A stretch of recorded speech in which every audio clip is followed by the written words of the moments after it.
Good afternoon, everyone. It's a real pleasure to open this event, which is another appointment of our webinar series program, completely conceived by our institute and the Association of Italian Canadian Writers. The program was conceived basing the activity on two main ideas. Firstly, the idea of sharing, and secondly, the idea of integrating, which means sharing and integrating culture, knowledge, and generally speaking, cultural experience. First of all, I wanted to express my heartfelt gratitude to all the very distinguished speakers who decided to take part in our webinar, and mainly Salvatore Bancheri, and then Connie Guzzo McParland, Domenic Cusmano, and the three young I think members of the association, and same time writers, young writers who are the sconces of our webinar. The title of this webinar is Writing and Publishing Creativity and Market Orientation. Editoria e Scrittura, creatività e mercato. Sono temi questi di particolare importanza e anche criticità, perché una delle prime questioni che saranno certamente poste all'attenzione dei nostri ospiti è quanto il mercato, quanto la scelta editoriale poi condizioni anche chi deve essere pubblicato o meno. Tuttavia non voglio ancora ulteriormente dilungarmi e come si dice in questi casi invito to take the floor la nostra Giulia Verticchio, che ha iniziato la sua esperienza, la sua esistenza anche qui a Montréal, proprio passando per l'Istituto Italiano di Cultura nel 2015, poi la Université du Québec a Montréal, o UQAM, ha conseguito anche un master e una giornalista che scrive per il Cittadino canadese, anima anche programmi radiofonici con la CFMB, che è una emittente famosissima qui a Montréal e non solo, ed è una, come dicevo prima, componente attiva dell'associazione di scrittori italo-canadesi. A te Giulia, il floor. Grazie direttore, grazie a tutti per essere qui stasera, buonasera. Allora, per cominciare presenterei l'associazione per chi non la conoscesse. For those who may not know, the Association of Italian Canadian Writers, founded in 1986, 34 years ago, is a national no-profit organization that brings together a community of writers, critics, academics, translators, publishers, and other artists. The association mission is to support and encourage the expression and dissemination of the Italian Canadian experience. We have about over 100 members, mainly in Italy and Canada, but even in United States and France, who write in English, French, Italian, and dialect. In collaboration with universities and cultural organizations, the association organizes biennial conference in Canada or Italy, featuring readings, round-the-table discussions, academic panels, workshops, film screenings. The annual conference explores new trends, while maintaining a connection to the historical past of its members, the Italian immigration and culture. Each conference usually leads to the publication of a volume. All titles are available for purchase on the association website, which has recently been renewed. The site also features our members' profiles and photos. The association organizes activities to promote the literary works of members. Of course, this year, all activities are on Zoom and social media. You can have a look on the AICW Canada pages on Facebook, Instagram, and Twitter to view the video readings that we publicized for Italian Heritage Month in June. In April, we shared our members' poems for Poetry Month, and we did the same for prose works in May. For these last weeks, we have organized Shut Up and Write every Thursday at 10 a.m. on Zoom with Licia Canton and Annalisa Panati. Recently, we've started Quattro Chiacchiere in Italiano, which allows us to speak or listen to Italian conversations. The next is tomorrow. On August 4th, we began a new discussion group called Connections, which focuses on migration, family, and community. And very important, let's not forget the annual Venera Fazio Poetry Contest. You can send your poem or check for information on our website, aicw.ci. And also, I would like to stress that the association is recruiting new members, established and emerging writers, but also supporters and donors. There's also a special membership rate for students, cheaper. If anyone wants more information, we can be reached at the email info@aicw.ca.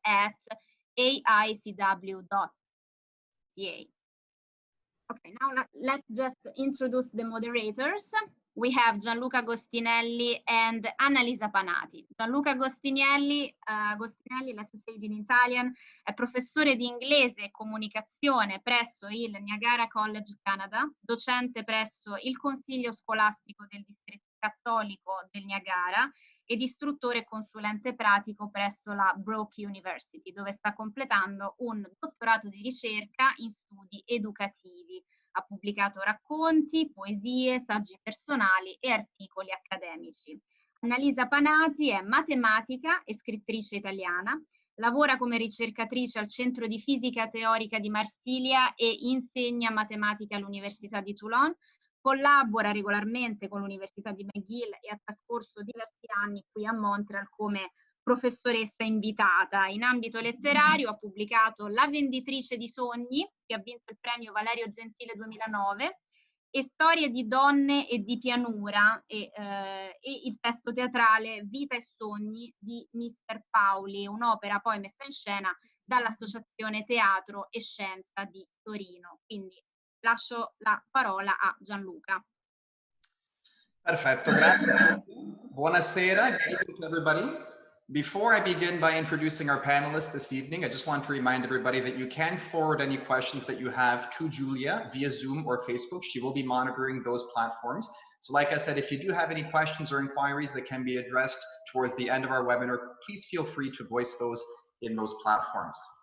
At this time, I would like to introduce our panelists for this evening, starting with Signor Salvatore Bancheri, who is the professor at the University of Toronto, Mississauga. He was the chair of the Department of Italian Studies at the University of Toronto from 2011 to 2019. He was also the director of the Frank Iacobucci Center for Italian Canadian Studies from 2005 to 2019, editor of Italian Canadiana from 2004 until 2019, and the president of the American Association of Teachers in Italian from 2014 to 2017. His research interests and publications are primarily in the area of textual criticism, religious theater, 18th century literature, Sicilian literature, second language teaching and learning, theory and performance, Italian Canadian studies, second language acquisition, and media technology dedicated to the teaching of Italian. In 2018, he was conferred by the President of the Italian Republic the title of Ufficiale dell'Ordine della Stella d'Italia, So I would like to welcome Salvatore Bancheri to our panel this evening. We also have Signor Domenic Cusmano. He is a communications professional, photojournalist, publisher, and former educator. His work as a photojournalist has taken him throughout Europe, Africa, and South America. He is the co-founder of Accenti Magazine and founder and publisher of Longbridge Books, dedicated to the publication of works of fiction and non-fiction that promote cultural diversity. He holds degrees from L'Université de Montréal and McGill University. So welcome to Domenic Cusmano as well. And last but certainly not least, our third panelist for this evening's webinar is Connie Guzzo McParland, who is the president and co-director of Guernica Editions. She holds a Bachelor's of Arts in Italian Literature and a master's degree in creative writing from Concordia University. Her novel, The Girls of Piazza d'Amore, was shortlisted for the Concordia First Novel Award, and her second novel, The Women of Saturn, will soon be published in Italian by Rubettino Editore. So welcome everyone. At this point, I would like to turn things over to Signor Salvatore Bancheri, who is going to speak to us a bit about Italian Canadiana. Good evening to you all. Grazie a tutti gli organizzatori per l'invito. Ecco, vorrei presentarvi così velocemente il Frank Jacobucci Center for Italian Canadian Studies, che è stato fondato sotto altro nome nel 1988. Nel 1995, grazie ai fondi raccolti dalla comunità italo-canadese e dal congresso italo-canadese, è stato chiamato con il nome di Centro Jacobucci, in onore appunto di Frank Jacobucci, giudice supremo alla Corte canadese. Si tratta di un centro ricerca dedicato allo studio della cultura, economia e vita sociale della comunità italo-canadese. Studia anche l'immigrazione italiana in Canada. Ovviamente dovrebbe diventare un centro diciamo base per università e college canadesi che unisce colleghi che hanno interessi appunto nella missione del centro. Questo è il centro Jacobucci. All'interno del centro Jacobucci è situata, diciamo, Italian Canadiana, la rivista diciamo accademica di cui si parlerà oggi o parleremo oggi. Il centro Jacobucci, come pure la rivista, appartiene al Dipartimento degli Studi di Italianistica della University of Toronto. Alcune cose, diciamo così, per vedere, vediamo se ci riesco qui, share screen.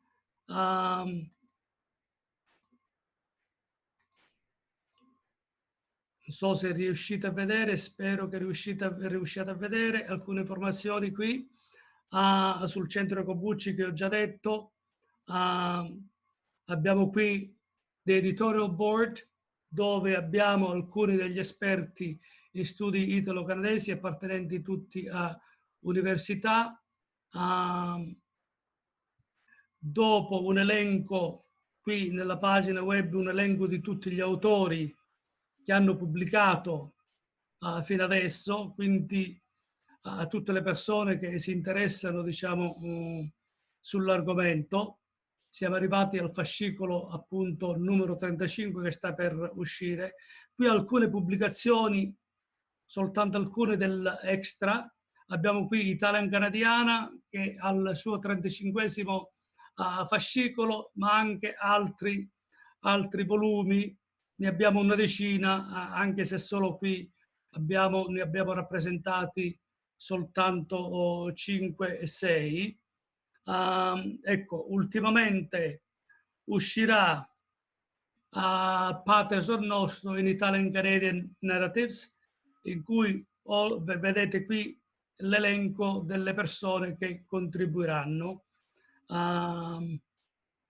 il volume dovrebbe uscire, è in stampa, quindi dovrebbe uscire, diciamo, alla fine di agosto, si spera, al più tardi. Altra cosa interessante, il centro Jacopo Pucci anche ha due archivi. Uno è gli archivi del dizionario italiese. L'italiese è il linguaggio, la lingua che parliamo qui a Toronto, ma anche nel mondo anglofono. Per la zona di Montréal ha un altro nome, ma l'idea comunque è la stessa.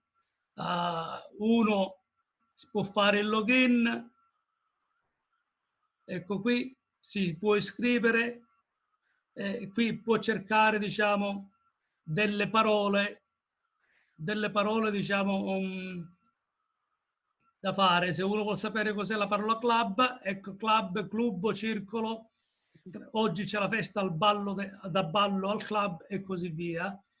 Questo è aperto a tutti, chiunque può aggiungere delle parole in questo archivio. La cosa, diciamo, un altro sito abbastanza importante è quello del centro Jacopo Pucci, gli archivi del centro Jacopo Pucci. Qui di nuovo il login, ognuno si può iscrivere e può immettere del materiale.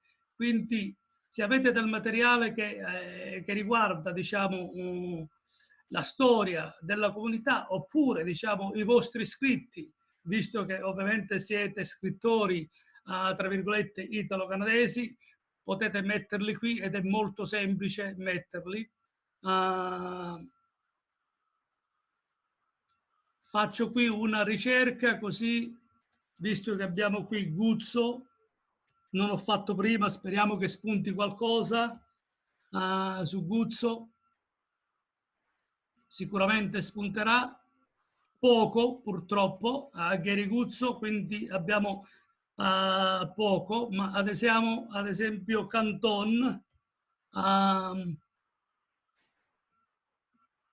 Ecco, qui abbiamo un elenco di tutto il materiale che abbiamo messo online. Ovviamente sta al pubblico, sta a voi mettere il materiale online. Su alcuni ovviamente c'è già l'articolo già pronto. Ad esempio questo qui è già pronto qui. Uno se lo può leggere tranquillamente online senza nessun problema. Mi sembra di aver detto tutto come inizio e quindi passo la parola al coordinatore o alla coordinatrice. Grazie professor Bancheri, io ora passerei la parola a Domenic Cusmano, che è editore di Accenti, e quindi ci vuole parlare della sua attività come editore. Prego, Domenic. Grazie Annalisa, un caloroso ringraziamento anche al direttore dell'Istituto Italiano di Cultura Francesco Darelli e all'Associazione degli Scrittori italo-canadesi. Thanks to all of you as well for being here, and a warm hello to my fellow panelists. Like many periodicals today, Accenti has a dual identity, existing both in print and online. In fact, Accenti was originally launched online first in November 2002, and then in print in March of 2003. The magazine was simultaneously published on both platforms until the end of 2014, when we halted print publication for obvious reasons, which I will not get into now, and to concentrate our efforts only online. But we haven't totally abandoned our desire to live in print. In fact, some of you may have seen our latest special print issue, which came out in June, and I will attempt to share the screen. Here we are. So you can see the cover of our special print issue, Accenti 32, which came out, as I said, in June. Over the past 18 years, we have published 32 print issues, about 1,000 articles and images, both in print and online, and by nearly 300 contributors. Our two other most important initiatives at Accenti are the Accenti Capture an Italian Moment photo contest, which is now in its 11th edition, and the Accenti Writing Contest, which is in its 13th edition. And if you will allow me, I will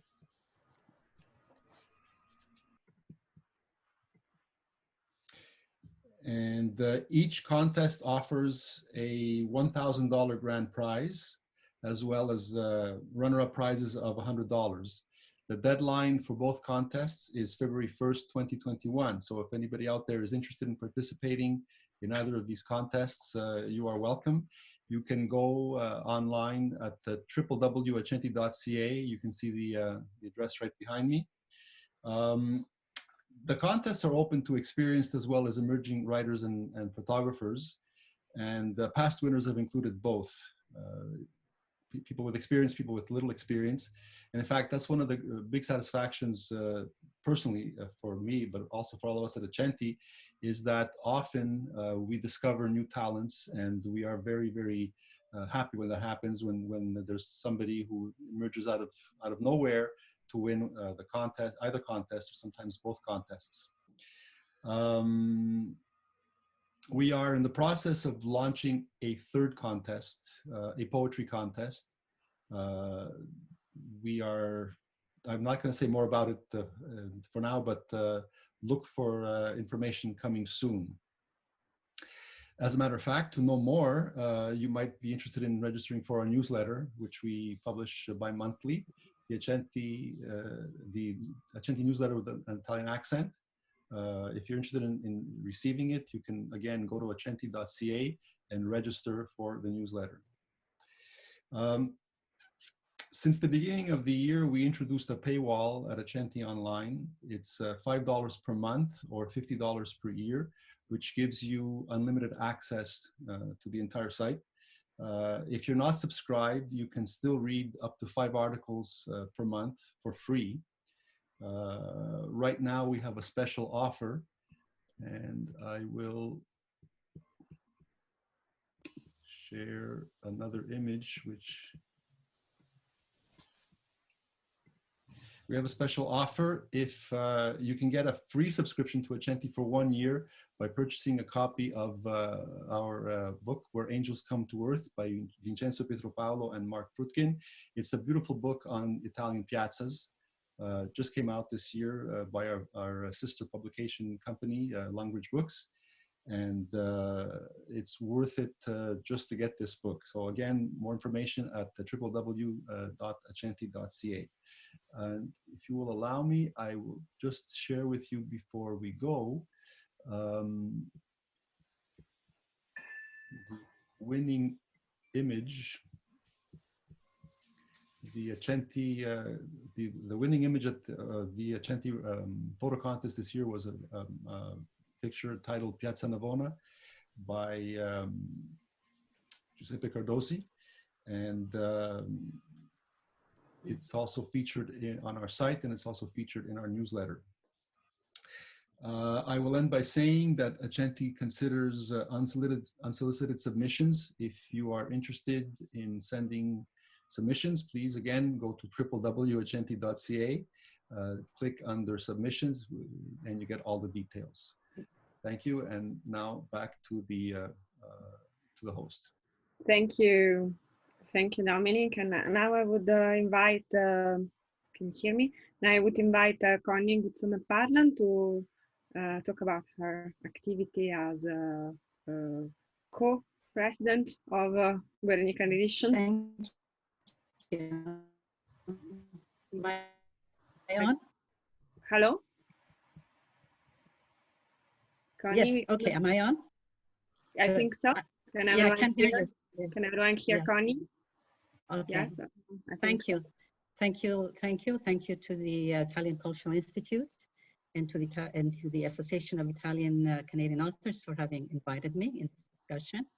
I would like to speak about Guernica in the context of the discussion that is raised by this webinar, that is the change in the publishing industry, and give you a little bit of its history at the same time.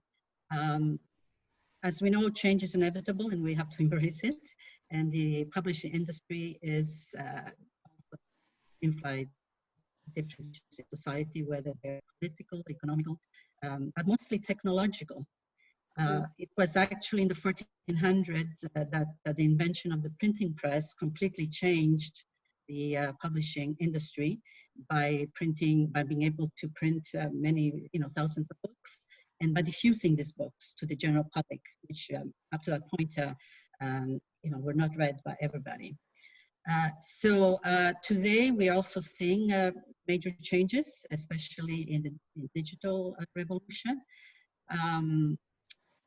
which is also changing the way we produce books, promote books, and sell books. And COVID-19 has also accelerated the necessity for embracing these changes. However, even with all these changes, I believe that, there's certain things that remain immutable, and that the creative process of creating books, the need for books to be read, has not changed much since the days of, let's say, Boccaccio or, the Canterbury Tales. Writers have this need not only to write, but also to be read, because without being read, then, books be like diaries that you keep in your desks. Which brings me then to Guernica's early mission. Guernica was founded in the 1978 with a very specific mission to promote and to spread the writings of Italian Canadian writers, which were not being published and were not being heard. Mm-hmm. So we can also say that Guernica is quite, especially in its first years, is synonymous with Italian Canadian writing. It did not only publish writers, but it also participated actively in the discussions period, which discussion around identity politics, ethnicity, and so on and so forth. It also published many Italian Canadian women from the early generation, from the first generation, like Penny Petrone, Maria Dizzi, to later to Caterina Edwards, Gianna Patriarca, Mary Melfi, etc. Women that would not have been published had Guernica not been there. It was also very much involved with the AICW, since most of the writers that it published were members. It published many of its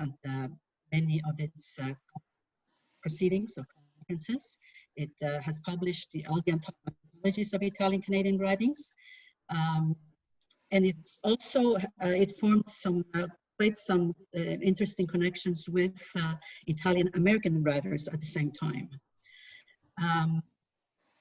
It's also interesting to note that at the beginning it was a bilingual press, because it tried to build bridges between the French Quebec writers and the English writers, as well as was involved in translations from French into English, and also many translations from the Italian to English. Guernica's big change happened in 1994 when Antonio D'Alfonso moved the press to Toronto. And he did so to be closer to the center of Canadian publishing, because that's where the action was. And we can say that also it grew together with Canadian publishing. The Association of Canadian Publishers was also founded in 1976, and all the granting agencies were founded at that period, which made it possible for many independent presses then to start publishing. Because up to that period, Canadian publishing was not very large. There was maybe one or two larger publishers. That is only after this period that it started, basically growing. Another big change in Guernica happened in 2010 when Antonio D'Alfonso decided to sell the press. Michael and I took over. Mm-hmm. We undertook to reorganize, modernize, and especially to make use of technology of today in order to, to bring it up to 2000. In its traditional series, we Essential Prose, Essential Poetry, and the Writer series, we added a new imprint, Mirrorland imprint, in order to publish more viable commercial books. Mm-hmm. And lately, because we have had so many requests to publish books from writers outside of Canada, we have started another imprint, which is Guernica Editions, featuring authors from beyond Canada's borders. We are supported by the Canadian Council for the Arts, also the Ontario Media Development Corporation, and because of that, we have been able to grow, been able to attend all major book fairs, and present our books also to an international public. Over the years, we have published over 500 titles. And now, today, we can say that even over the years, even with the kind of growth and evolving, we have tried to remain true to our original identity. We are still publishing a new generation of Italian-Canadian authors who may not be writing about the same issues as the first generation, but they're still injecting some of their Italianity in their work. So we have tried to remain true to our to the mission, to the original mission of Guernica Editions. And don't forget that our title, the name itself, Guernica Edition, was inspired by the famous Picasso painting. Was inspired that, you know, by the spirit of revolution. And our new slogan now is "There's no limits." So I think that should say it all. Thank you very much, and I'll be happy to answer any questions. Thank you, Connie. So maybe ask Giulia, are you here? Are you still collecting questions? I may start to ask one question to all our panelists. So this is a very special time, you know, the unprecedented pandemic.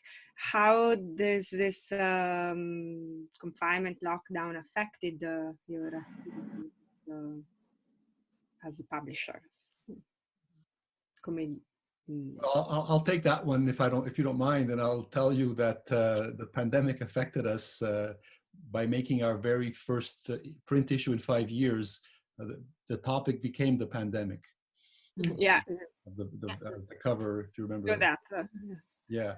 So the way it unfolded when we started to think about the issue in January, we had no idea what was happening, what was going to happen, but we had to pivot because you cannot be tone deaf to the reality of the pandemic, even if you're not affected directly. You know people who are. You see it in the news, you see it everywhere. And so we were affected in two ways. First, we changed the topic, the focus of the content of the issue. And then, of course, it was the workflow. The issue was supposed to come out in March, but because of all kinds of delays, the printers closed down, contributors were more difficult. You know, we all had a difficult time working through it. So we ended up losing, you know, almost 3 months in the process. So it affected us. There's no doubt about it.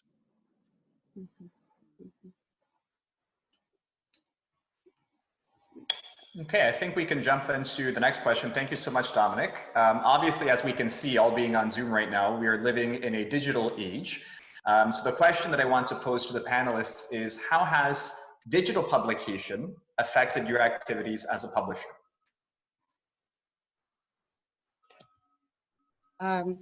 Can I answer it? Absolutely, please. Okay. Well, we haven't, it hasn't affected us adversely.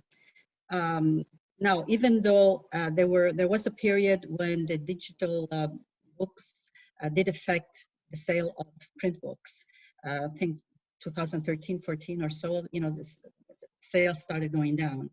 But since we took over in 2010, our sales have gone up almost every year.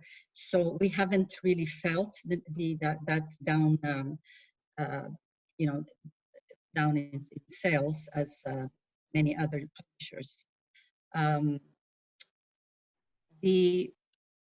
Now the sales of ebooks has stabilized. So I think generally there's 80% of sales of books are in the print books, whereas 20% are in the digital books. So the sales have stabilized. They don't seem to have grown. The digital sales hasn't grown as much as was feared. Now we also convert all our books into digital books, so we sell both. So again, we haven't really felt the problem that some people had feared. Now, will that change over the years? Most likely it will. It's possible that over the years, there will be other changes that will affect sales. But I think that what remains is that the preparation of the book, the editing, the design, it still needs to be done by a professional. So whether the form of the book will change, I don't think will erase the need to have publishers. So I believe that the publishing industry will still survive, but maybe in a different form. That's my take on it in any case. Okay. Thank you so much, Connie. I appreciate your input. So I may ask another question of a different kind. So, you, as a publisher, you have a relation with writers, right? So, what do you think are the most common misconceptions that the writer have with respect to the publishing industry? Is this question for me? Or for all three of you? Oh, they're for me. Okay, misconception. Well, I would say that most of our writers have realistic expectations, especially writers that have published before, whether with us or with someone else. I think they know what to expect. However, there's always a minority, a small number that has very distorted views of what to expect. They may have romanticized views of the writer, signing books and doing, world tours and so on, which, are not realistic. So I think that some of the major misconception, I think, has to do with what can be done to promote the book, what is realistically possible, and also the sale of books in bookstores. Now, a book will not sell automatically. They need the writer we need the involvement of the writer as much as our own effort in order to sell books. Also, some writers may think that if they were to publish with a larger publisher, they would have a better chance of selling their books or promoting their books, which is a misconception, because even the bigger presses, they only promote 2 or 3 books per season, and usually, they promote the authors with the high profiles, and they don't give the same weight to all the books. Also, I think many writers that have this type of complaints often don't understand that publishing is a business. And they feel that maybe business is a dirty word. We're dealing with culture, therefore we shouldn't be speaking about money. But the thing is that culture costs money. It costs money to produce books. And it's true that we do get help from the different granting agencies. But the government grants generally help us to break even. It doesn't make us rich. So, there has to be an understanding, a balance between what we can do and what can be expected. Also, some writers also get very upset if they, even when a book is, for example, accepted and they think that it's going to be published in 3 months. It takes time. There's the timeline. Publish a book is not less than 2 years. It takes 2 years to publish a book. And I think that has to be, understood and accepted. So publishing is a business like any other, and it has its own needs. It's a dysfunctional type of business. There are many challenges and many problems, but we try to run it as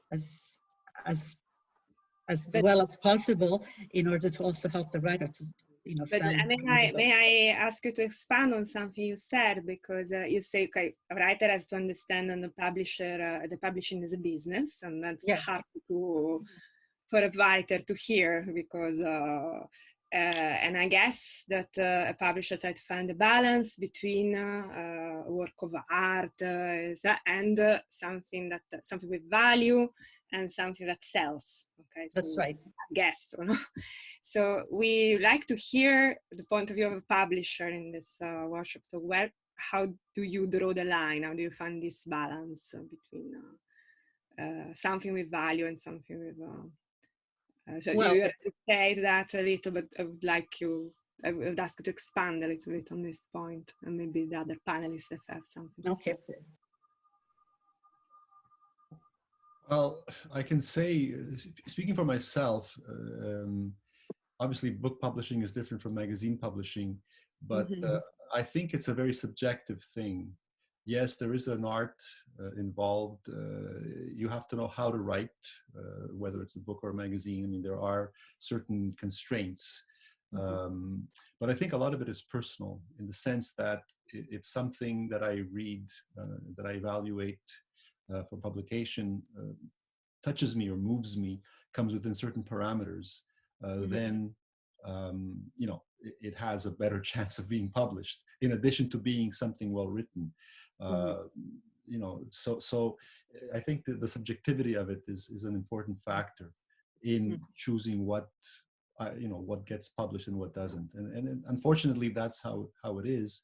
That doesn't mean that we're not sensitive to the fact that there are very many good writers out there that write in different styles and in different using different themes. But if it isn't something that, say, fits within the mandate or fits within the parameters that we've set for publication in our magazine, then there are certainly other venues, other platforms and other publications where a particular item, an essay, an article, or anything of that sort can find a home. So I think a lot of times we get submissions from different writers, and sometimes it's almost funny to say, I've got a great piece for you, you got to publish me, you know, and you're going to get a lot of readers. And I say, well, it's great, but you know, an article on I don't know, you know, something totally unrelated is not going to, unfortunately, going to make it in Accenti. Okay. I want to work with the idea of subjectivity, obviously, between Italian Canadiana, Guernica, and Accenti. The three of you have probably looked at thousands of manuscripts in the publication business. So the question that I have, and it's tweaked a little, is what is the one thing that draws you to a manuscript that would inspire you to accept it? So what is the attraction? What is the allure when you're reading a manuscript? What, in other words, do you look for that makes that manuscript an acceptable one that might then be published? Salvatore, I think you should take this one.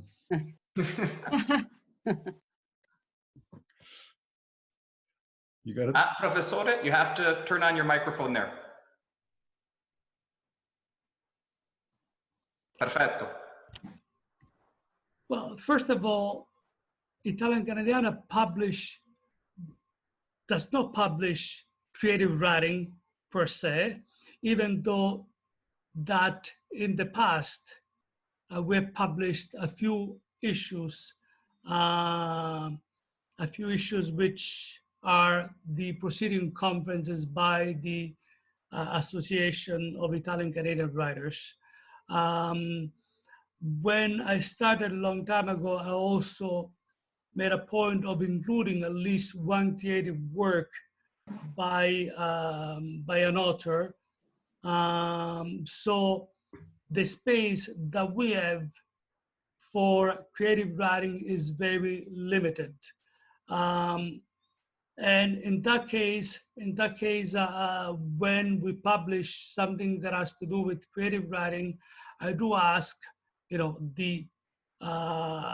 either the editors of the special issue to see if it's worth publishing. So they will send me the manuscript, and then we work together on that. But what we do quite often, and this is important for the association, Italian Canadian Writing Association, is that we promote in our way what they do. In a few words, we write articles about, you know, for example, women writers, Italian Canadian women writers, or topics that you know, have to deal with the Italian Canadian writers. We publish articles about, for example, language, Italian language, Italiese language, used by Italian Canadian writers. So this is the type of publications that we use. What do we look for? First of all, that is well written, then originality, that bibliography is up to date according to university academic standards. Those are the things that we look into. Also, we do have a book review. Normally, unless it's a special issue, we publish book reviews. And in that sense, I would ask, the Italian Canadian writers to send us the books, and that way we can review them. In a few words, if we don't have the books, we cannot give them to reviewers. And again, quite often it's important to publish, to make sure that the writers of the book reviews are well chosen. Because if you choose a friend that somehow is very benevolent and give you a very positive review, which is good, but again, if it's not written according to the style of the journal, then it could be somehow misinterpreted. Quite often, what I've done, I've asked people when they send me the information, I say, well, this is a fantastic book. Why don't we choose together maybe a person that could review the book? And usually this is very important. This is very important because again, it promotes the art, the writers. And again, promotion for the Italian Canadian writers, promotion in academic journal is very, very important.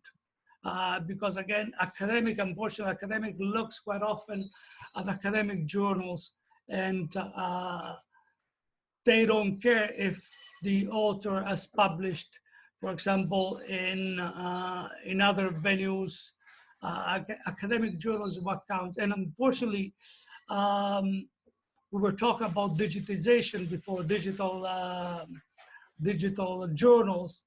And unfortunately, the university is very slow in accepting the fact that something published in a digital journal has the same quality of an article, or better quality of an article published in an academic journal. This is very important. So I urge everyone, those that write, to send us their volumes, because again, if without the volumes, we cannot do a review. By the way, we publish once a year, and unfortunately, in general, the Italian public does not read that much.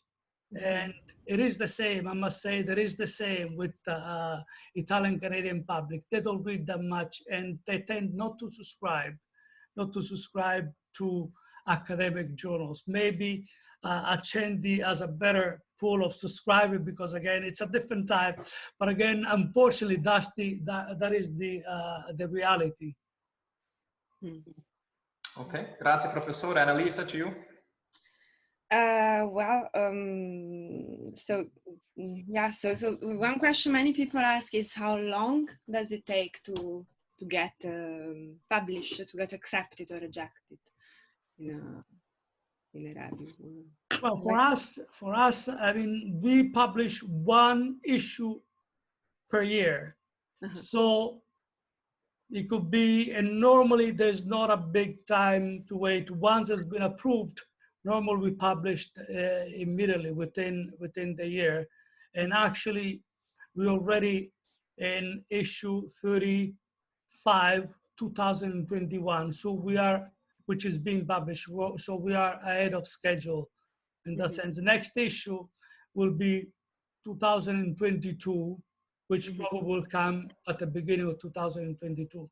By the way, after I finish issue 35, I will no longer be the editor of the journal. But again, if you need information, whom to contact, just let me know and I'll give you the appropriate information. But again, it's quite fast. We publish quite fast, especially with book review. We'll make sure that we publish fast because again, you know, if you write a book, if a book is written in 2015, definitely if you send it for the 2020 volume, I'll say, no, this book is already too old. So it has to be immediate. The impact has to be immediate.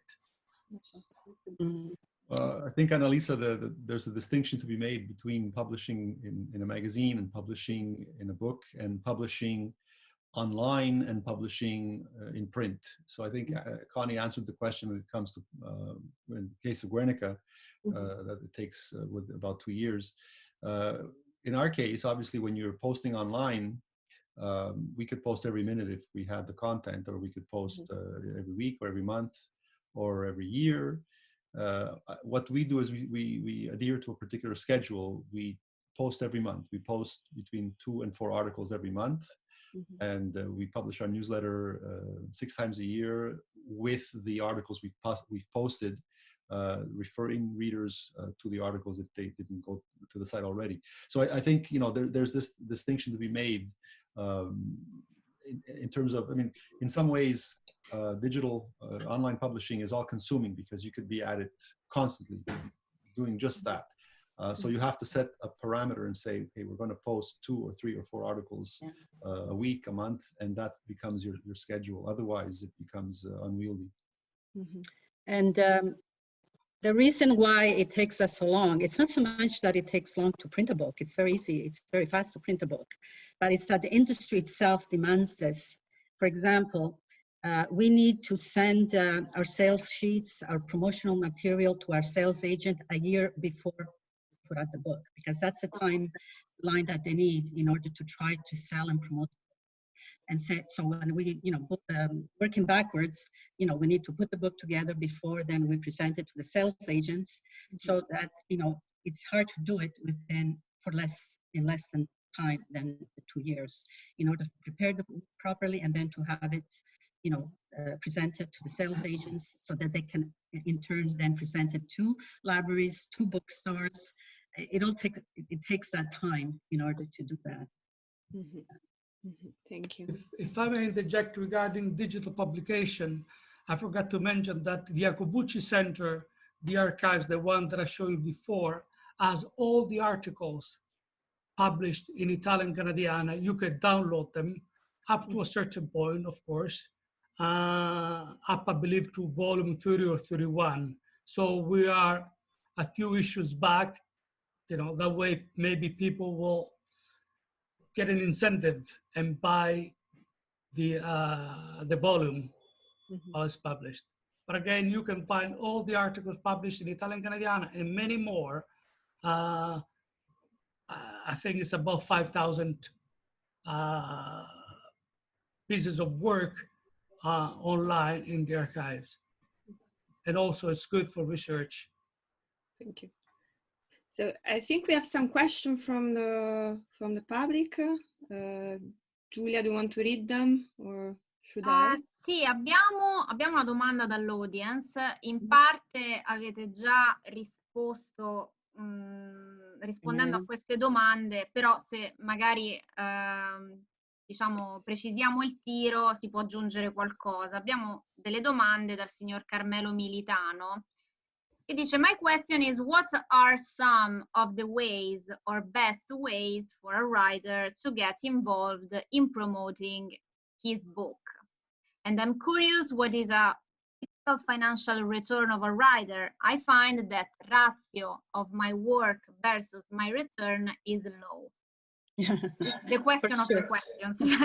Quindi, a voi I can answer that. The first question was, I'm sorry, can you repeat? The first question was regarding?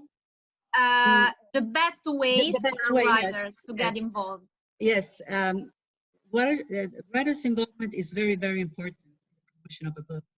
And when we sign a contract, we send an author's questionnaire where we try to writer to not only explain their book, but also their connections and what they, they will be able to do. The best way, obviously, is to be very active on social media today. It's very, very important. Social media is taking over advertising, not only for books, but for business generally.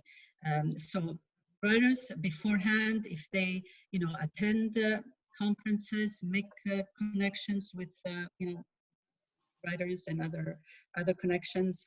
If their book, for example, deals with a particular theme or subject, if they know of different organizations, different associations that might be interested in that book, it would help us to have those names so that then we can reach them. We can also try to reach them. But for them, it's important to have a website once they become writers, and have an author's Facebook page, and to continue with their social media. Books that sell the most are where the authors also are quite involved in readings, organized readings in different occasions, different opportunities that you have. So all those things help. In terms of return, I'm sorry to say that the news is not very happy, neither for writers nor for publishers. Yeah. Even though the industry is a very big industry, apparently, if you read statistics, there's, the revenues in publishing is something like $1.5 billion a year. Unfortunately, there's a disconnect between those amounts and what comes down to the authors and what comes down to the publishers, especially independent publishers. Don't forget that the industry is dominated by the multinationals, especially here in Canada as well as some other countries. So the independent publishers, get the short end of the stick there. Writers, generally they get 10% royalties of the sale of the book. I'll take 10% of $1 billion anytime, Connie. Yeah, I know, but as I said, the majority of those books are not sold by the independent publisher. They're sold and by the I would add something else. That's something else. It's a very dysfunctional, as I said, it's a dysfunctional type of business, in the sense that we don't follow the same rules as any industry of supply and demand. In one way, we publish many books because we do get grants, so we publish a lot of books. A lot of these books are not supported by the market, so but I also wonder, it's hard to get our books. It's hard to get our books visible in bookstores because, again, the major bookstores, the big chains, are also dominated by the multinationals. Yeah, but I wonder how the bookstores themselves, like Indigo, for example, that sells hand towels and soap and perfume, when they calculate the revenue that bookstores declare, are they including these other products that they're selling other than books as part of the revenue? It seems to me that when they give those statistics, they mean trade books, but trade books also mean popular books, commercial books, like cookbooks and mystery books, genre, that sell much more. I mean, the books that sell the least are the literary books, the literary novels and poetry books. You're saying we writers often discuss, between writers, can you make a living out of writing? But it seems the publisher has the same problem. Is it correct? I mean, there are obviously there's a few writers that make, a few writers in each country that make, a very big living, but that's quite a few. On the average, again, if we trust the statistics, they say on the average title sold, average number of books sold per title is about 250 books in Canada. So that's not a lot of books, okay? And in order to, it takes a while to write a book. You don't produce a book in 3 weeks, it takes years. So, that's the reality. There are some writers that can make a living because besides writing books, they will work in related, professions like translating, editing, writing for big companies, writing, professional text for companies. So, one can make fairly good living that way. But writers that just hope to make a good living from just writing books. In Canada, it's not too many. It's a few. So you know, it is important to have some other type of occupation, which is sad to say, so that it's not commensurate to the amount of work that goes into a book. And when you think also the price of a book, the price of a book is $20, $25. It has taken years for that writer to write that book, and it, you know, takes a lot of time to also put it together. And yet, that's, you know, it seems that the market cannot support, you know, more expensive product than that in a book, because there's not as many readers. Population in Canada is small also. I think the key is the key is, you said literary, you know, and that's the kind of the problem, because we want to be literary magazines, we want to be literary publishers, we want to be literary writers, and the reality is that, you know, I don't want to say pigeonholed ourselves, but we've narrowed our scope, because that's how we feel, that's what we want to be. If we wanted to write a book about Donald Trump, then, you know, right away you're going to start reading copies. Sure. If it says nothing that nobody already knows or everybody already knows. So we've made that decision. So I think that's an important aspect to the whole enterprise. You know, you don't want to sell your soul either and say, oh, I want to make a living as a writer. I'm going to write junk, and that's fine. You know, I think we've made that decision to produce material, to produce content, to produce a platform that is distinctive and distinguished in many ways, whether it's Italo-Canadiana or Guernica or Accenti and many others. But I think that's important, because we do not, in some ways, we're not compromising, you know, in that way. So I think that's, you know, the reality. We just have to live with that. Yeah, I mean, you know, people will ask us, why are you a publisher? What do you write? We obviously are not doing it for the money. You're doing it for the passion, and because writers need to write, you know. And again, we make choices in the type of books that we publish, as Domenic says, you know, we're a literary press, and those are the type, even though we do have Maryland, which, you know, produces commercial titles, but even at that, you know, they're not just any commercial titles. They have to be well written. They have to be also literary. Those are decisions that as publishers make, for sure. My 2 cents regarding all this. First of all, prima di tutto, 2 detti italiani, la pubblicità è l'anima del commercio, quindi pubblicità tramite social media per poter, diciamo, aver successo. Secondo, 1 su 1000 ce la fa, famosa canzone, insomma, che sicuramente vale anche per gli scrittori italo-canadesi, e soprattutto, ecco, quello che suggerisco io, insomma, cercare di scrollarsi d'addosso il termine scrittore italo-canadese. In poche parole, bisogna scrivere su argomenti che sono argomenti universali. Certo, la nostra esperienza come comunità italo-canadese è importante, però ovviamente deve essere un tema, diciamo, che può diventare in questo modo un tema universale. Questo è molto, molto importante.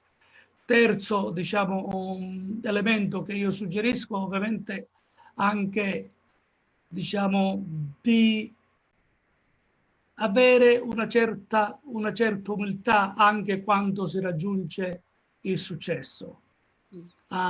Io spesso pubblico recensioni di scrittori italo-canadesi, e più di una volta mi vi è detto, dice, ma quanto vengo pagato? Ecco.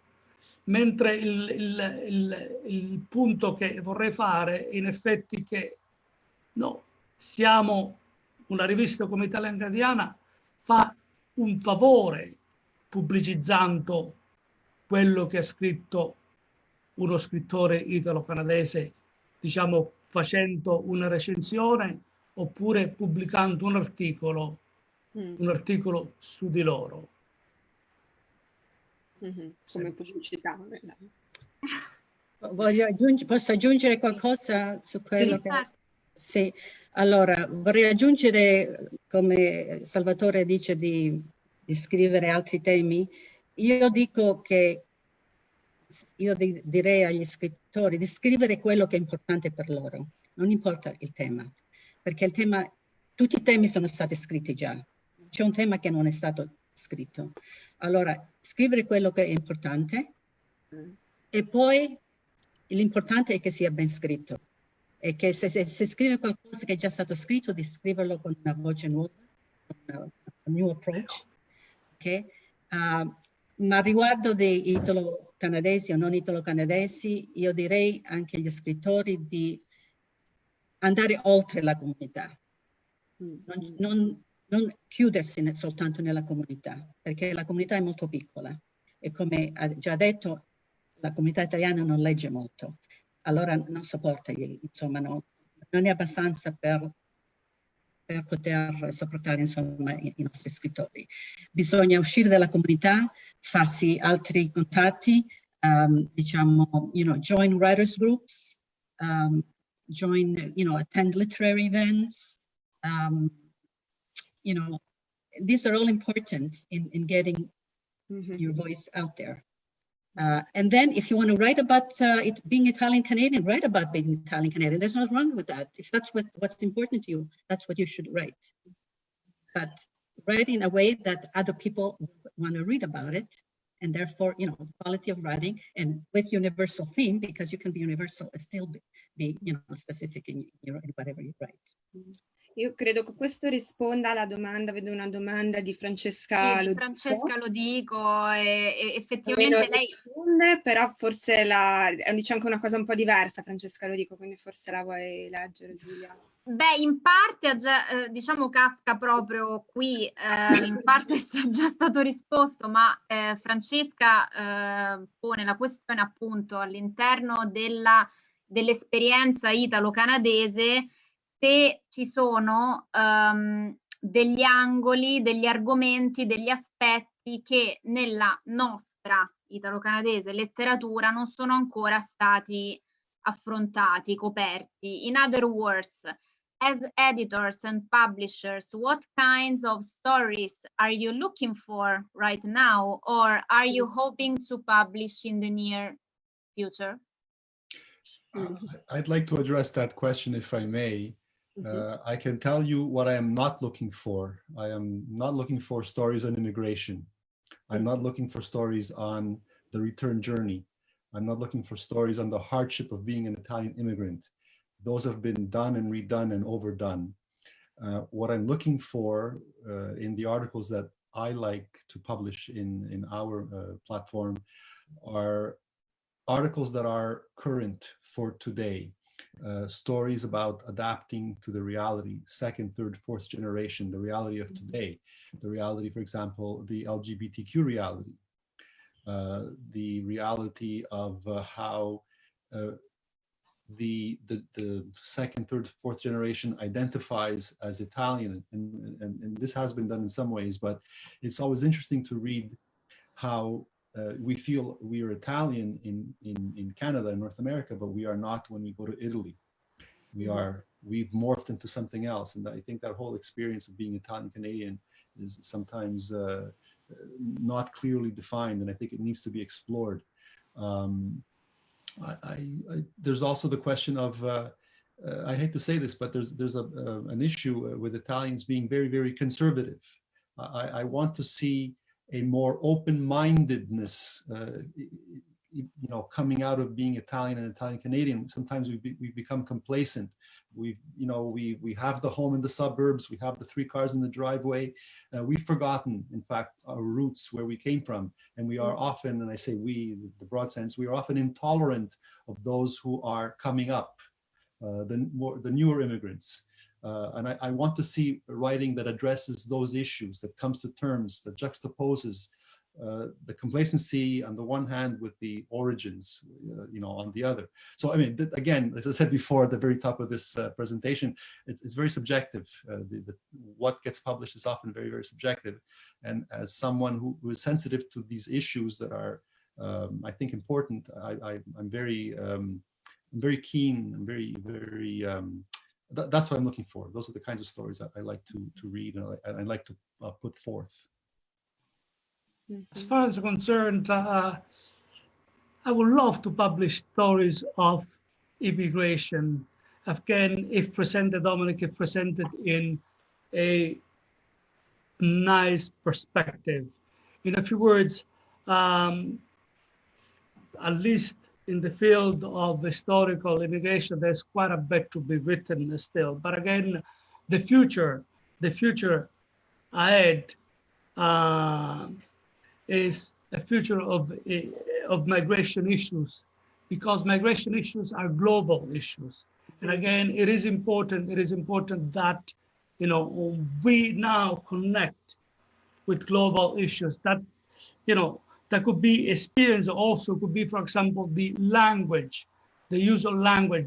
Just to give an example, we talk about Italiese. Italiese is the language that we use again in the Anglophone words and in Canada. But again, it is the same in the States with a different name. It is the same in Quebec with a different name, in Argentina, and so on and so forth. But for example, you know, lately we've been considering, this is my private research, we've been considering Italiese as a language of power, the global Italian language, a language that is spoken in Italy nowadays. If you think all the things that you know Italians use quite often, it's Italiese. You'll find, believe me, you'll find Italiese almost everywhere. The other day I was watching Montalbano, icon, a show which is an icon for Italian viewers, and in there, you know, what you have, Cattarella, they used an Italiese word. Again, it's an Italiese word pronounced exactly the way we pronounce carro or things like that. Their own rules or whatever it is, or, you know, quite often, and again, it is important to reconsider things in a different perspective. In the language or in the immigration, for example, you know, I mean, let's take a look at Ijal Bashego or Lairi. I mean, those are people, again, authors that add a lot of success. And again, they write about immigration. Yeah. I also tend to disagree with the notion that we should dictate the theme that writers should write, and about, you know, being tired of hearing about immigration. I think that immigration never dies. It's going on all the time. Some of the experience that we had are now being experienced by other groups. Just like we would not tell an indigenous author, do not write about your roots, do not write about your experiences. We would not tell a Jewish that went through the Holocaust, do not write about the Holocaust anymore because we've already heard about it. The thing is, people write what they feel is important to them. Mm-hmm. And the topic of immigration, as I said, can be written in many different forms and still be fresh and still be important. And other people may, you know, through your own experiences, may also, you know, relate to it, and it may ring, you know, it may resonate with them. So I'm a little bit, you know, not comfortable with saying, you know, we've had enough now of immigrant stories. Let's go beyond it. Well, you know. Well, we disagree. I mean, Yeah. I'm not saying that we should ban, you know, stories about immigration. I think, Salvatore, you're right. The immigration trope is never ending. In fact, we are all immigrants in one way or another, or we are the children of immigrants. But I think what I'm saying is that very, very narrow sort of definition of you know, the immigrant experience. Yeah, I agree. Every voice is different. Every story is different. There are nuances that can be made here and there, but I think it has been done.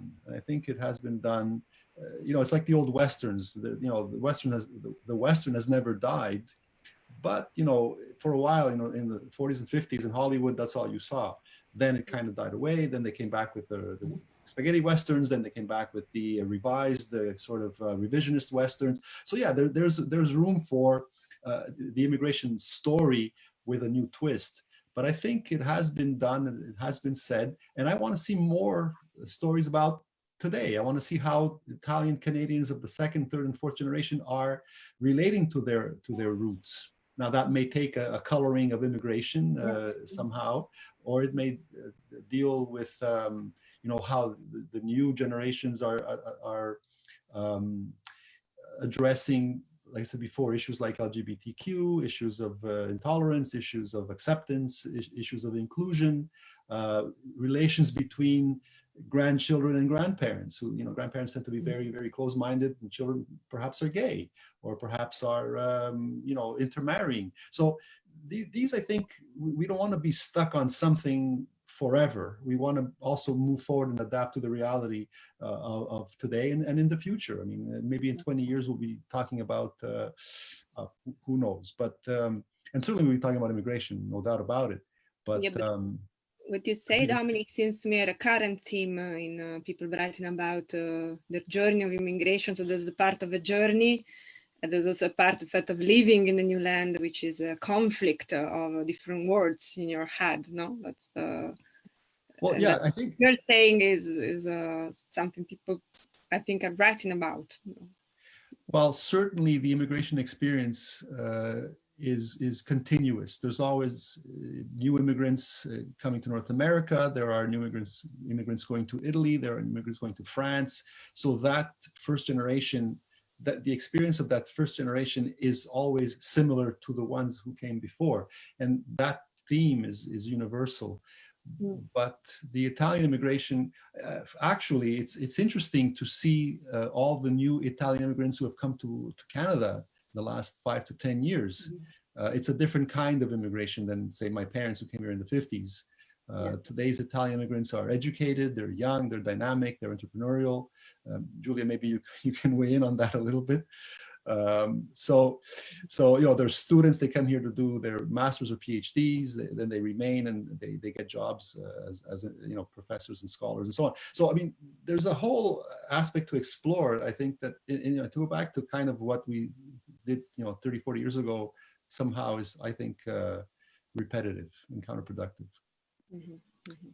Well, I think that immigration is not a trend, it's not a style, it's not a fashion. It's just a, it's a being, way of being. It's a reality. It's a reality. And the young people that are writing about different issues, those books are being published. They are being heard. So it's good that they are, being heard. And I think we also look, even Guernica, we look for young, fresh voices that deal with different types of, issues that are relevant in society today. It's very important that we bring this up. So it doesn't negate that if we publish, those books, we cannot also publish some other books that maybe deals with the, with the theme of immigration, but again, that may have a fresh approach to it. This is all I'm saying. A good immigration story is a good story. I mean, there are countless mafia stories, and some of them are even very good. Even I don't know, the most recent ones, The Sopranos, just as an example. I mean, that was done in Goodfellas 20 years before, and it was done in The Godfather 30 years before. But all of a sudden, The Sopranos came along and showed us a different angle. I'm sure there'll be some other mafia story or series in a year or 5 years. So yeah, there's always the appeal. There's no doubt. But unless it has to be original. In television, it was broadcasted like Bad Blood. It's about the Italian mafia in Montreal, and it was like, yeah. Is it good? It was good, yeah, impressive. So, they proposed the second series as well. Okay, but the story, the real story is finished. So then they invent other factors, because la prima serie ha coperto tutta la realtà. Poi dopo. I can, if I can say, we have 3 other questions in Q&A. The first one I think is very interesting. Are Italian publishers generally interested in translating works by Italian Canadian that you have published? Yes, I think, because lastly, and as Connie will know, Donzelli Editrice published a very huge volume devoted completely to Italian Canadian writers, edited by Francesco Lorigio, Pierpaolo Damiano, and by Vito Titi. I think Guernica Edition as well is involved in some projects of this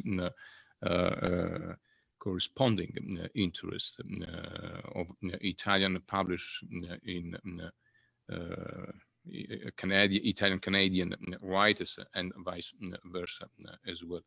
The second question I think is very interesting is by Sara Galli. I know that there have been already a lot of articles about immigration, but for example, I think that the experience as Italian academic woman is still worth to be told. That's a question I think very interesting. And finally, Licia Cantoni is a consideration a latere. The question was about what kind of stories they would publish. Writers are free to write what they want, but they may not get published. That's the problem. It's a very question, but usually it's to find it difficult to combine the interest of the publisher and the vocation or the talent of the writers as well. Yeah, these are three questions for you, I think, just to conclude our webinar, and our questions for the three publishers and the three writers, scholars as well. In terms of translations, we're always open for translations. So we, we have done, Guernica Edition has done about over 50 translations from the Italian into English over the years. Our books now, because we have attended a lot of book fairs, we have made contacts, and one of our recent book is being translated into Italian. Arianna Dagnino, and others in other languages. But translation is not easy here in Canada. I have to say that in Canada, translations do not sell very well. That's one of the problems, that translations are not done as much as maybe elsewhere. I believe in Europe, they're bigger. The translations seem to be done much more frequently. I know that when I visit a bookstore in Italy, I see a lot of translated works, whereas here you see very, very few. So the translations, again, are quite difficult. But, if sometimes a book is worth it, and, we do definitely manage to get it done. We have translated many, many books. On the question of whether, the experience of an Italian-Canadian woman is still worth writing, of course, it goes without saying. If it's your story and if you feel strongly about it, you write about it. It's true, what Licia says. It doesn't mean that every story that is written is going to be published. That's another challenge, getting published. It's a big, big challenge. That we can speak for hours about the challenges of being published. That's for sure. And the last question was on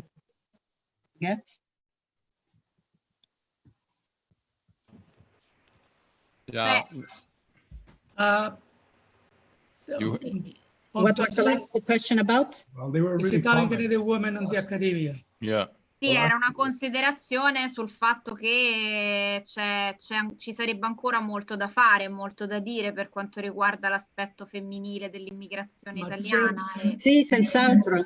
E devo anche dire che i libri scritti da donne, e soprattutto da donne italo-canadesi, sono meno, pubblicati o meno letti, ma questo è in generale, non solo donne italo-canadesi. Certo. In generale,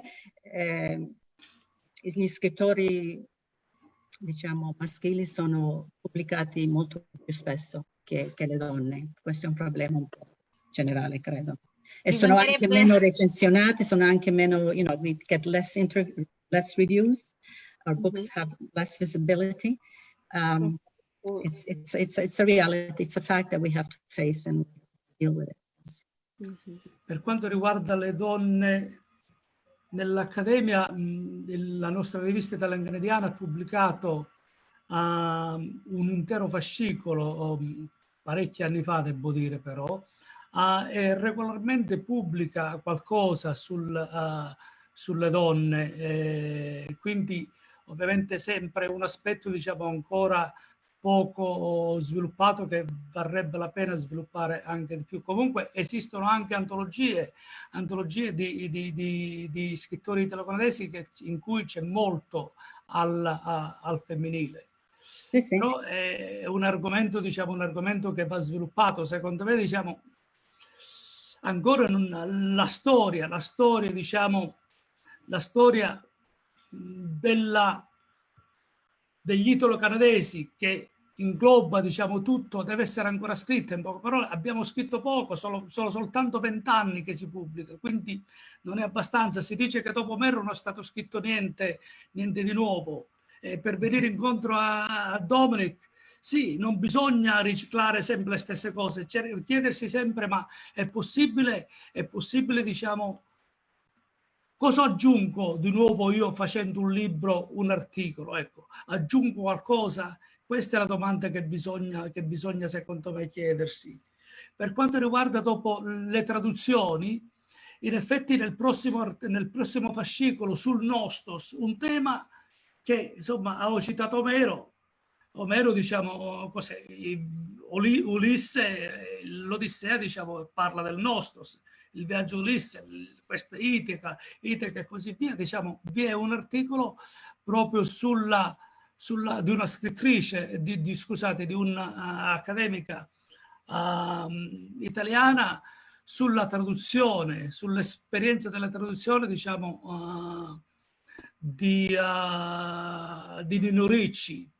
C'è anche, tra l'altro, visto che si parlava anche di Vito Teti e di Lorigio, saranno articoli sia di Vito Teti che ovviamente di Lorigio. L'altra domanda che era stata posta: ma cosa bisogna ancora pubblicare? L'ho già detto tutto, ma ultimamente vanno forte moltissimo i diari, diciamo, dell'immigrazione. Proprio qualcosa, c'è un sito, se non sbaglio, che colleziona diciamo, questi diari, che sono, diciamo, importantissimi. Su tutto c'è molto da pubblicare. Ad esempio, si è sviluppato moltissimo, diciamo, il tema del, come si dice, oh mamma mia, il tema, diciamo, dell'internamento, insomma, italo-canadesi, degli italo-canadesi. Ovviamente anche lì, se c'è molto da pubblicare, sì, le storie delle persone internate, è uscito un volume, però, ad esempio, è stato scritto un volume su come, diciamo, qual è stata la reazione dei figli di questi internati nel vedere i loro genitori o il loro padre, di solito internato, perché spesso la storia al maschile, ecco. Quali sono le reazioni? In poche parole, uno dice: beh, dice, mio padre è stato internato, oppure mia madre, i miei genitori sono stati internati, insomma, è una cosa che è successa. Ma molte persone, io sono rimasto scioccato quando una persona mi ha scritto che dopo l'articolo è stato pubblicato, il padre era stato internato, per lei era stato uno shock perché ha visto tutto, però, insomma, lo shock è comprensibile, però non riusciva a capire come mai questa persona aveva vergogna di quello che era successo. Aveva tanta vergogna che in effetti aveva lasciato il Canada e viveva negli Stati Uniti, e soltanto ad età avanzata, 70 anni, è riuscito, diciamo, in questo modo a dire: guarda, non devo vergognarmi, sono riuscito proprio a tirargli fuori questa storia, e l'ha scritta lei stessa. Quindi di argomenti ce ne sono moltissimi. L'importante è non avere sempre la stessa frittata riciclata, ecco. La pasta, diciamo, fritta è ottima, però ovviamente bisogna farla in un certo modo. Anche second hand. Siamo d'accordo, Salvatore, siamo d'accordo. La pasta, ma poi quando la rifriggi magari aggiungi un po' di origano, un po' di aglio, chissà, e diventa... L'aglio mai, Domenic, l'aglio mai, dai. È come dire, se la pasta con le vongole ci vuole il parmigiano sopra. Attenzione, non apriamo, diciamo, un bianco o in rosso? Di peggio, No, beh, ma quello è un altro livello, il parmigiano con le vongole, adesso, insomma, l'aglio è a discrezione personale, ognuno... Sì, ma c'è uno chef che si è rifiutato, ma comunque lasciamo perdere, esula dalla discussione. Lo chef che si è rifiutato di servire la pasta col parmigiano, con le vongole col parmigiano. Non ci va. Questione di gusti comunque, di gusti disputantum non è. No. Beh, abbiamo superato le 18:30, quindi abbiamo risposto alle domande dell'audience, le abbiamo commentate e dobbiamo, ecco, a questo punto quindi ringraziare tutti per averci seguito. Abbiamo visto i partecipanti. Thanks everyone for attending. I would like to remember our following webinars, because we have the next Tuesday, September 8th, always at 5 p.m. Montreal time, and is named Legacy in a Bottle. And then we'll have another one the October 8th. So the next is, il prossimo è l'8 settembre e poi ce n'è un altro l'8 ottobre. Ricordo ancora in chiusura di dare un'occhiata al Venera Fazio Poetry Contest 2021 e di, per curiosità, per chi non l'avesse già fatto, consultare i social media dell'associazione. Siamo su Facebook, Twitter e Instagram. Quindi grazie e lascio la parola al professor Tarelli. Thank you. Thanks a lot. And I'm very happy for this other webinar. And as Giulia said, see you on next appointment fixed on September the 8th. At the same time, we have another appointment in October. And as we usually say, in this time, take safe, abbiate cura. Io mi auguro di avervi nuovamente come istituto e grazie anche a questa ricca e proficua collaborazione con l'Associazione degli Scrittori italo-canadesi, di continuare questo nostro dialogo che, come dicevo all'inizio, è soprattutto una condivisione di conoscenze, di esperienze. Credo che il dibattito ultimo l'abbia evidenziato, dove è inevitabile non scrivere di quella che è la propria vita vissuta. E come diceva prima Salvatore, Omero ha scritto...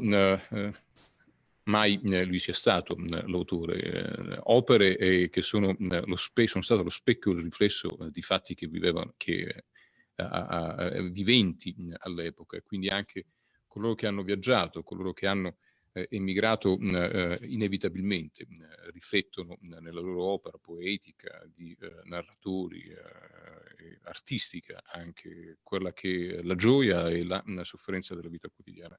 Io vi auguro buona serata, grazie particolarmente a Connie, Annalisa, Giulia, Gianluca, Domenico, Salvatore e a tutti i nostri numerosissimi partecipanti. Au revoir, alla prossima. Grazie, ciao. Bye, buonasera. Ciao. Buonasera, grazie a tutti. Grazie a tutti. Arrivederci.